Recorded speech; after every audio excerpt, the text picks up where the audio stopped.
It started to become clear to me by the 7th hour that the attractive gentleman before me was not a man at all, but some kind of basketball hoop man, with a slender, metallic body and a hoop for a face. By the 8th hour, I came to realize that basketball hoop man was, in fact, more man than me, and half the woman I hoped to become. He had approximately one more hoop head than I had, and far fewer appendages. Yet, despite all of our differences, I couldn't help but feel that he was a basketball hoop, and I was not. By the 9th hour, I started to conclude that perhaps I should have heeded my father's advice, that antifreeze is not nearly as delicious as it sounds.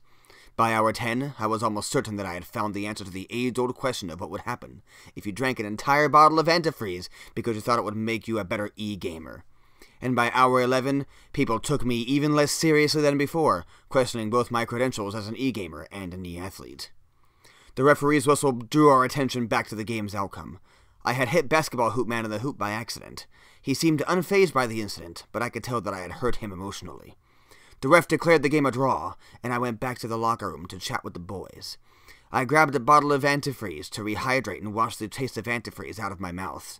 I felt sad.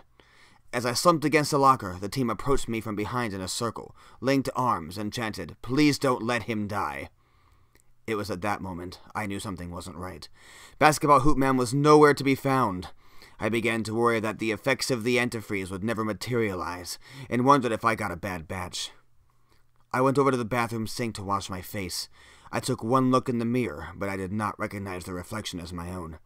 What I saw in the mirror was basketball hoop man, but with my visage, his body, my voice, and his genitals. "What are you doing in my locker room?" I called out. "You got beat," he replied. "I know," I replied with defeat. "Now get out of here!" I yelled. "I'm not leaving your side, buddy. I made you that promise the day you were born, and I don't intend to break it."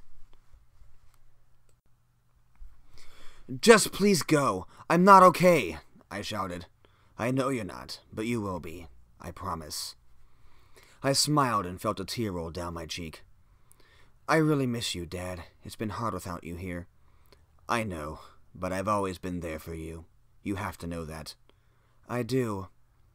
"You'll be better soon, and once you get over this slump, you'll be stronger than before. You'll be kinder and gentler to others, since you'll know how hard life can be. Promise me you won't lose hope." "Okay, Dad, I promise," I said, wiping tears from my eyes. "And if you ever need to see me again, just a dab of antifreeze will do the trick."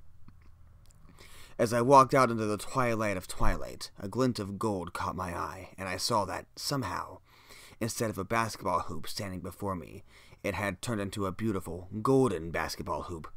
Somehow I knew my dad was watching over me, and everything was right again with the world.